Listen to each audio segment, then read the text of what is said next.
Ben Affleck has been talking lately about his past roles in various projects, including Daredevil, Batman. He's in a new film with Jon Bernthal called The Accountant 2. The Um, brothers. they're brothers, yes. Do you know? I don't know much about The Accountant. Do you know much about I The watched the first Accountant? one. I watched the What first what one. what what's the plot of The Accountant? What's the deal? He's like autistic. What what It's like Taken, except he's autistic. does he kill people? Yeah, but he can do the banking too. He's an accountant. Mm. He finds where the money goes. In the first one, him and his brother were against each other though, so it kind of sucked. But this one looks like fun because it looks like they're together the whole time. I tell you, they do look like buddies. When you see them together at press stuff, you can totally see them being like buddies, John and Ben.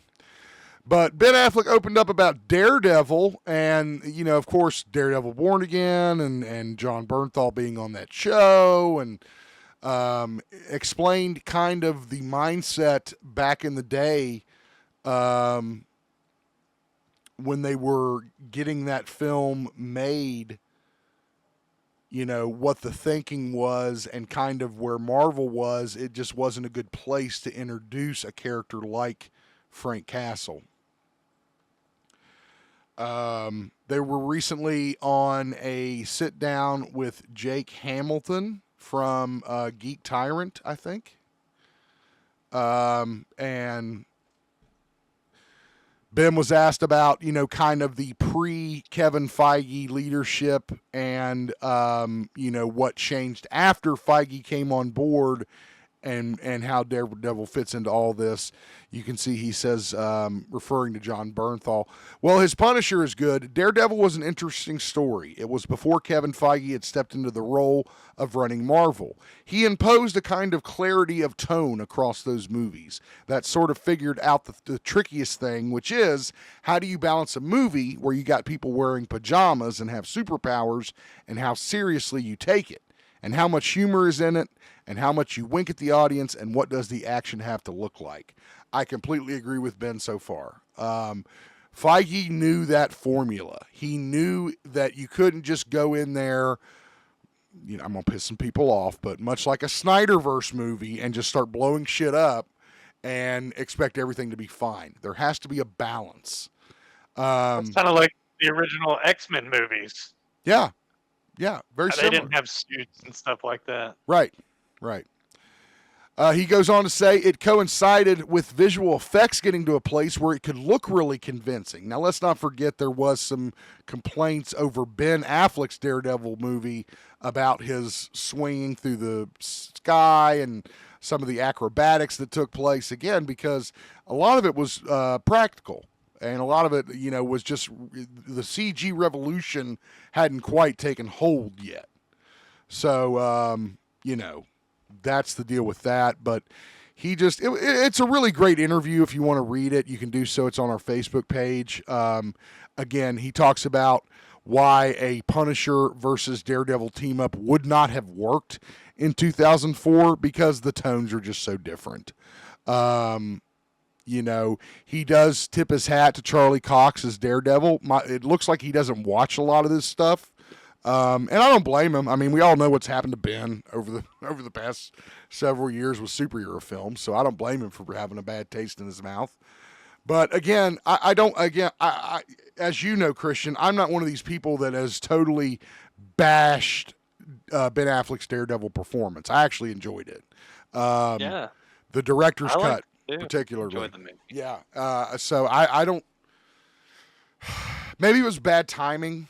I guess maybe it wasn't the right time for a character like him. The character of Daredevil is very raw and very violent.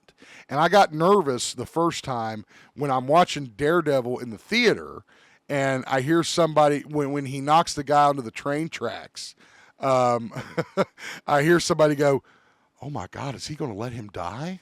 And I was like, okay, clearly people don't know who Daredevil is, don't know anything about him, and I don't know if they're going to be able to accept this movie for what it is. Well, I mean, like they were also saying, it's before the MCU, and we had the cinematic universe where everything's connected and stuff. It's like we just had a good movie. It's like the Thomas Jane Punisher. It's like it's just a good movie. We don't expect them to fight Thanos and save the world. Another great point. The street heroes. I don't think they had that down yet, like you're saying. I don't think they had that formula down. I think they found that out when they tried to do Defenders. I think they found out they didn't have the right formula.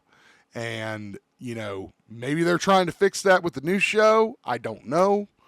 But as far as Ben's movie, they tried to make it too much like fucking Spider-Man. I mean, I think that's what everybody said. Especially like our group of friends when we walked out of the theater after watching Daredevil. I can specifically remember Morrison going, "Well, hell, that was just fucking Spider-Man with Ben Affleck in it." And he had a point. It looked a lot like Spider-Man, some of the effects and stuff.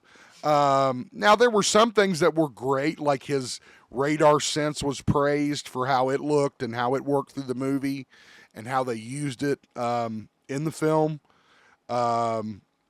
Michael Clark Duncan, again, nobody thought he would even be able to hold a candle to this role. I think he surpassed that a little bit. He's kind of goofy. I mean, there was a couple parts where Michael Clark Duncan is, and I'm going, oh God, have mercy. And then we could get into Bullseye, but that would be a whole nother episode.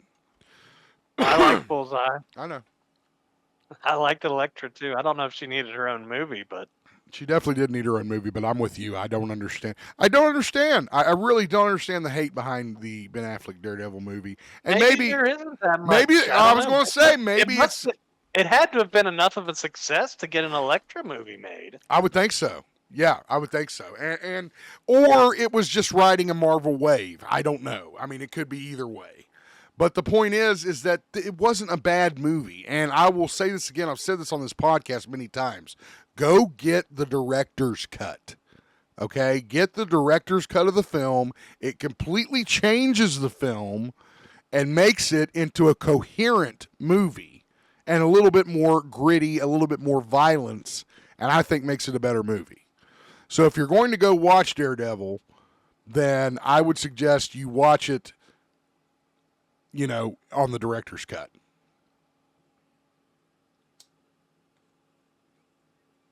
Or watch the TV series. I don't know. It depends on which Daredevil you want. Did this make you want to go back and watch the Netflix series, Christian? The Born Again show? Did you at any point want to go back and watch the Netflix? I mean, I usually go back and watch the Punisher stuff. Yeah. Did you watch the Netflix series before this? Yeah. No, I mean like leading up to it. I know you'd watched it before, but no. A lot of people I heard it introduced them to Daredevil, and now like a lot of people are going back and watching it on Netflix.